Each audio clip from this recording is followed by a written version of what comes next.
Да, се враќаме во студиото, некако дојдовме по логичен след на настаните што понатаму, доколку сега не успее во собранието, некако сите се тука сложни дека шансите се мали. Значи останува она што власта го најавува, значи како што велат они брзи предвремени избори. Во последната изјава вице-премиерката Шекеринска вели сигурно ќе обезбедиме двотретинско мнозинство, но со оглед на она што го видовме за референдумот, таа излезност која беше помала од сите проектирани анкети и очекувања на власта и со оглед на сите афери кои излегува во периодов, мислите ли дека е можно да се обезбеди двотретинско мнозинство? Можно е, но јас не би бил толку уверен и убеден како вице-премиерката за одбрана господјата Радмила Шекеринска дека едноставно да се обезбеди двотретинско мнозинство. Бидејќи двотретинско мнозинство значи 80 пратеници, сега не ги знам јас партиско-политичките калкулации, комбинаторики на Социјалдемократскиот сојуз и дуи како две владеачки партии. Дури во Оптек се пуштија некои информации дека можно е да се создаде некоја најширока предизборна етничка македонско-албанска коалиција каде што сите етнички албански политички партии со Социјалдемократскиот сојуз и помалите партии од коалицијата на Социјалдемократскиот сојуз би создале некој широк блок за Европска Македонија. Во тој случај, ако се постигне резултатот од над 600.000 гласа кои гласаа за договорот на 30 септември, и доколку има некоја излезност која ќе ги проектира тие бројки, можно е да се случи да има постигнување на бројката од 80 пратеници, односно постигнување на толку потребниот цензус, но од друга страна ги гледам изјавите на лидерот на Алијанса за албанците, господинот Зијадин Села, и на едното крило на Беса, кои однапред исклучија таква коалиција предизборна со Социјалдемократскиот сојуз. Ако ги земеме сите математики на последните изборни циклуси на освоени гласови кај Социјалдемократскиот сојуз и кај ДУИ, многу тешко би се создале 80 пратеници постизборно од овие две главни политички партии кои сочинуваат власта во Република Македонија. Мене лично ме плаши што ако има избори, ние ќе влеземе во еден процес на одново губење на денови, односно ќе го пропуштиме тој така наречен цајтнот за имплементација на договорот од Преспа, бидејќи, како што напоменав и претходно во дебатата, во јануар месец веќе требаше да бидат затворени уставните измени, за потоа кога ќе бидат затворени уставните измени кај нас да следува ратификација на договорот во грчкиот парламент. Ние ако организираме избори во декември, па со конституирањето на новиот парламент, па сега не знаеме како ќе се однесува и претседателот на Република Македонија Ѓорги Иванов, кој не го спомнавме во емисијата, кој може да измисли некоја нова причина да не го дава мандатот. Ние значи ќе ги пропуштиме сите возови за имплементација на договорот од Преспа. Видовме дека денеска во Грција и министерот за надворешни работи Никос Коција си дал оставка, значи таму ситуацијата не е сјајна. Ги гледам изјавите на Панос Каменос, кој е министер за одбрана во владата на Ципрас, кој е лидер на партијата Независни Грци, кој е клучен коалициски партнер на владата на Ципрас, значи таму не се сјајни работите. Едноставно, ако влеземе во еден изборен процес, па дури и изјавите на високите представници од меѓународната заедница, од Стеј департментот, од Хан, од Могерини, од Германско министерство за надворешни работи, укажуваат дека избори не и се потребни на Македонија, веројатно знаејќи каква е политичката ситуација, какви се политичките сили и конјунктури на теренот, и знаат дека ние ќе ги пропуштиме сите можности за имплементација на овој договор, а со тоа ќе ја пропуштиме можноста за наше полноправно зачленување во НАТО во идната 2019 година. Така што на крај да констатирам, изборите веројатно ќе бидат неизбежни, но тие нема да бидат почеток на решавање на политичката криза која е на повидок, која веќе може да дефинираме дека е политичка криза и ни се случува, туку тие ќе бидат отворање на нова политичка криза, бидејќи после не знаеме каков ќе биде распоредот на силите, ние ќе влеземе па во едни неизвестни води, во една политичка Да, но неизвестност за доколку целата не држава. успее процесот во собранието, значи тоа е неизбежно. Така, апсолутно. Но еве и за вас истото прашање, како до двотретинско мнозинство? Не мислам дека ако денеска зборуваме за избори, тие се брзи избори, бидејќи поминаа повеќе од 7-18 дена до петок веќе 20. Тоа значи дека никој не брзал за избори. Повеќе од јасно е дека ниту ВМРО да помане побараа на денот на референдумот избори, ниту Социјалдемократскиот сојуз побараа избори.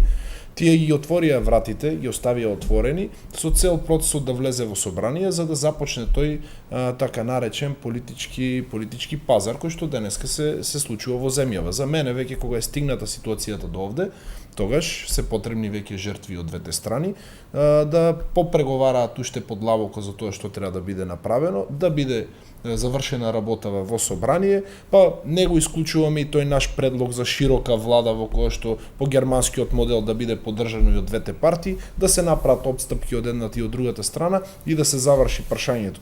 Бидејќи на вистина ако уште неколку денови ние продолжиме да се занимаваме со емоционални изјави на некои од пратениците, може и да испуштиме некои од роковите, а како што денеска и македонската јавност беше информирана дека министерот за надворешни работи во Грција се поднел оставка и покрај оваа година и 6 месеци како е владата на господинот Заев на власт и покрај многуто неправилности така и скандали околу владата, јас со нетрпение го чекам денот кога и во нашата влада некои од министрите или можеби примерно шефот на протокол поради некои гафови ќе си поднесат оставка, бидејќи така би требало да се случуваат процесите во една земја како што е Република Македонија има афинитет да стане членка на Европската унија и на НАТО. Тоа се всушност европските вредности. Зимаш решение, правиш политика, но и носиш политичка одговорност.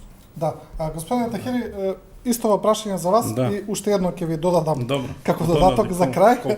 Значи денеска господинот Неџбедин Каремани од крилото на владачката Беса рече одговорница. Ако уставните амандмани не успеат, албанците треба да се прашаат каде им е местото. Значи и ова би сакал да ми го искоментирате. Добро, прво за изборите, па коментирам ставот на партијата Беса. Прво, значи за да се дојде до изборите треба значи да се заклучи собраниската расправа и да се оди на гласање. Јас мислам дека овие моменти исто така утрешниот ден се на некој начин моменти кога се врши притисок кон ВМРО ДПМН, бидејќи сметам дека на оваа партија е јасно дека не сака да се врати во позициите кои што ги имаше во 2001 година. Се сеќаваме сите на притисокот кој што беше директно упатен кон господинот Лјупчо Ѓоргиевски. Знаеме како заврши Лјупчо Ѓоргиевски, значи заврши со смена. Сметам дека исто така не е добро за можеби за политичките партии, они ги калкулираат нивните позиции. Значи, реално тука губитници се граѓаните на Република Македонија. Реално исто така мислам дека ги губиме позициите како држава на меѓународната сцена, бидејќи на некој начин меѓународниот фактор се ставаше во улога да ги брани стратешките национални интереси на Република Македонија, во смисла на заштита на јазикот, во смисла на заштита на националниот идентитет, културен идентитет на македонскиот народ и на граѓаните кои што живеат во Република Македонија и во смисла на употребата на името Македонија кое што е во договорот од Преспа. И затоа мали, пак велам се надржите, но овие моменти се тие, пак велам, историски, кои што ќе одлучат дали кон одредени пратеници ќе проработи таа посакувана, еве да речеме, демократска свест за иднината на државата и за иднината на сите нас. Но, иако сум значи, скептик дека до тоа ќе се дојде, сепак сметам дека ни самата власт не е убедена дека го има потребното двотретинско мнозинство, бидејќи, пак велам, тоа ќе се види на актот на гласањето. Кои се позициите на партијата БЕСА и дали може да дојде до радикализација на позициите на албанските политички партии. Таква е отприлика изјавата, може да се протолкува така. Да, бидејќи знаете како е, мислам дека од 2015 година па наваму премногу на некој начин се надеваше особено македонската политичка елита дека на некој начин албанските политички партии ќе бидат, како да кажам, во служба на државните интереси и мислам дека до овој момент беа конструктивни. Од моментот кога да речеме дека нема да се случи, значи да биде изгласан договорот, пак велам уставните амандмани кои што ги содржат значи одредбите од договорот.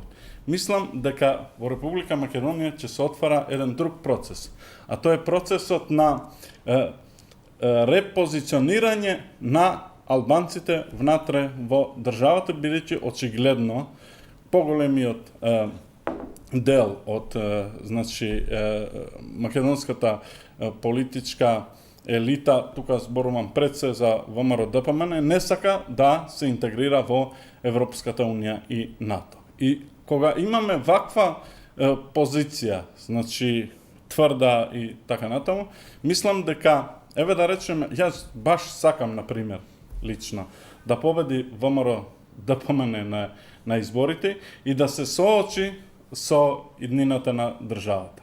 Инаку, ВМРО ДПМН да е сигурна дека може да постигне многу подобар договор, тоа може да го каже. Не го кажува и они се свесни дека нема да постигнат таков договор. Уште една реченица, значи зошто не велат они дека алтернативата е зачувување на името Република Македонија? Не се сигурни, мислам не се сигурни. Невозможно е да се зачува според таа формулација, ние не сме за промена на уставот со цел промена на уставното име. Како се менува уставното име? Со промена на што? На историјата, на уставот. Тоа е тоа. И мислам дека тогаш, велам дека било која политичка партија да победи на изборите, ќе се соочи со еден друг процес, а тоа е да се соочи со албанските политички партии со јасни ставови за редефинирање на уставноправниот систем на државата. Тахири Колев Атанасовски, ви благодарам на сите за учеството во емисијата. Почитувани гледачи, ова беше уште една анализа на Телевизија 24. Ви благодариме на довербата и вниманието и останете со нашата програма.